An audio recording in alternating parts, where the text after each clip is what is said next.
اور جیل کے اندر بھی داخلے کی کس کس کو اجازت ہے، کون کون شخص جیل آ سکے گا، اس کا فیصلہ بھی اب ان کو یہ کرنا پڑے گا۔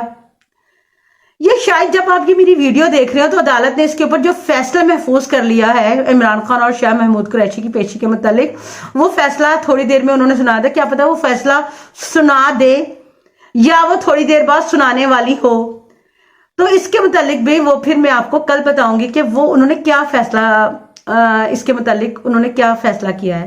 نواز شریف اینڈ جو کمپنی ہے وہ تو لٹ گئی ہے، لٹنے کے حوالے سے اب انہوں نے دہائیاں دینی بھی شروع کر دی ہیں کہ عوامی سطح کے اوپر ان کا جو حال ہو رہا ہے نا وہ سب کے سامنے، کوئی ایک حلقہ بھی ایسا نہیں ہے، کوئی ایک بھی کہ جہاں پہ تحریک انصاف ہار رہی ہو اور مسلم لیگ نون جو ہے وہ جیت رہی ہو۔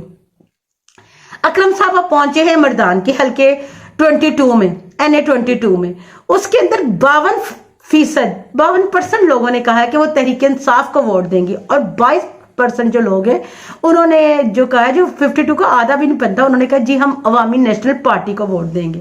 تو پھر نون لیگ ان میں کہاں ہے؟ پھر مردان کا ایک اور حلقہ ہے جہاں NA 24، وہاں پہ بھی یہ سوال کیا گیا کہ آپ کس کو ووٹ دیں گے، تو وہاں پہ 52% سے بڑھ کر یہ تناسب 58% ہو گیا۔ تو باقی جماعتیں تو پھر بہت پیچھے رہ گئی ہیں، پاکستان تحریک انصاف کے تو کوئی قریب بھی نہیں ہے۔ عوامی سطح کے اوپر یہ صورتحال ہے مسلم لیگ نون کی، باقی جماعتوں کی اور تحریک انصاف کی۔ مسلم لیگ نون نے ایک پارلیمانی جو بورڈ ہے اس میں جو ٹکٹ دینے کا فیصلہ ہے، اس کے لیے ایک پارلیمانی بورڈ جو ہے تشکیل دی ہے، اس میں 22 جو ہیں وہ نون لیگ کے جو سینئر رہنما ہیں ان میں ان کو شامل کیا ہے۔ تو اب کچھ خبریں جو آ رہی ہیں کہ وہ جو الیکشن ہے وہ 6 مہینے سے بھی زیادہ تاخیر ہونے کا شکار ہونے ہیں۔ اگر الیکشن جیتنے کی نون لیگ پوزیشن میں نہیں ہے تو اب وہ سوچ رہے کہ ہم الیکشن کیوں کروائیں۔ اب جو پارلیمانی بورڈ ہے اس میں معاف کیجئے گا 35 رہنما جو ہے مسلم لیگ کے شامل ہے۔ رات کو ان میں ناصر جاوید صاحب ہے، انہوں نے یہ بتا رہے تھے کہ وفاق اور صوبوں میں تعینات جو نگران سیٹ اپ ہے وہ بھی الیکشن نہیں چاہتا، وہ چاہتا ہے کہ الیکشن ملتوی ہو جائیں۔ ظاہر ہے ان کی موجیں لگی ہوئی ہیں، وہ کیوں چاہیں گے الیکشن ہونا؟ لیکن اصل بات کیا ہے؟ اصل بات ہے کہ عرفان صدیقی سینیٹر جو ہے، جس کو آپ جانتے ہیں وہ نواز شریف کی بھی تقریریں لکھتے ہیں اور نواز شریف کے ایڈوائزر بھی ہیں، بلکہ وہ کہہ لیں آپ وہ نواز شریف کے بہت قریب ہے۔ وہ بول رہے تھے کہ نواز شریف جو آپ بولتے ہیں نا وہی نواز شریف بولتے ہیں۔ انہوں نے کہا کہ رات کو یہ سیاسی اور معاشی ترقی کے لیے 8 فروری کے جو انتخابات ہیں اور منتخب جو ہے نا حکومتوں کا قیام ناگزیر ہے، نگران حکومتوں کا مزید طول ملک کو غیر آئینی اور غیر یقینی حالات میں دھکیل دے گا۔ انتخابات کا التوا کی افواہ جو ہے وہ سپریم کورٹ کے فیصلے اور واضح ہدایت کے منافی ہے۔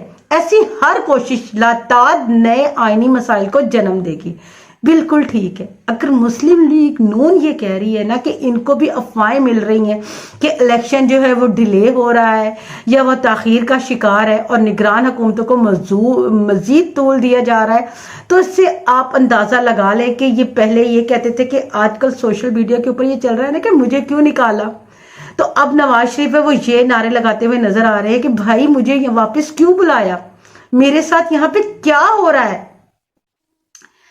جاوید لطیف صاحب بھی کل کہہ رہے تھے کہ میاں جی جو نواز شریف ہے ان کی صحت خراب ہے، ان کی صحت کی خرابی کی جو وجہ ہے وہ پاکستان کے حالات ہیں، وہ اس کے بارے میں سوچتے رہتے ہیں۔ حالانکہ وہ جو سوچتے رہنے والے جو نواز شریف تھے ہیں وہ ان کے بھائی کی حکومت تھی، جب وہ سوچ رہے تھے ان کی مرضی کے مطابق وہ ان کی حکومت چل رہی تھی، ان کی مرضی کے مطابق جو تھے وہ سارے فیصلے ہو رہے تھے۔ پھر معلوم نہیں نواز شریف کو ایسی پریشانی والی سوچ کیا ہے۔ یہ بات ضرور ہے کہ مسلم لیگ نون جس طرح سے الیکشن جیتنا چاہتی ہے اس جیت کا کوئی فائدہ نہیں ہے۔ میں آپ کو ایک مثال دینا چاہتی ہوں کہ آپ نے مردان کے سروے کے متعلق جو حبیب اکرم صاحب نے ہمیں بتایا ہے. اس کے بعد انہوں نے گجرات کے اندر بھی اپنے دوست جو اکبر باجوہ ہے ان کے ساتھ جو ہے وہ سروے کیا پروگرام فیس ٹو فیس میں, اور گجرات کے لوگوں کی رائے لی, جہاں پہ چودھری پرویز الائی اور بہت سے جو امیدوار ہیں وہ ان کا حلقہ ہے. وہاں پہ بھی انہوں نے لوگوں سے پوچھا کہ آپ کس کو وزیر اعظم بنانا چاہتے ہیں یا آپ کس پارٹی کو ووٹ دینا چاہتے ہیں, تو وہاں پہ بھی 68% کا مارجن آ رہا ہے. 68% کے جو مارجن سے لوگ کہہ رہے ہیں کہ ہم جو ووٹ ہے وہ پاکستان تحریک انصاف کو دیں گے, اور جو مسلم لیگ نون ہے ان کو صرف 16% لوگوں نے کہا ہے. کہ اگر آپ سوچیں کہ 16% کو اگر آپ 3 دفعہ بھی ضرب دے لینا تب بھی مسلم لیگ نون, پیپلز پارٹی, تحریک انصاف کے ارد گرد یا قریب پہنچتی بھی نظر نہیں آ رہی ہے. اللہ تعالیٰ پاکستان کا حامی و ناصر ہے. اس کے ساتھ ہی مجھے اجازت دیجیے گا. اللہ حافظ.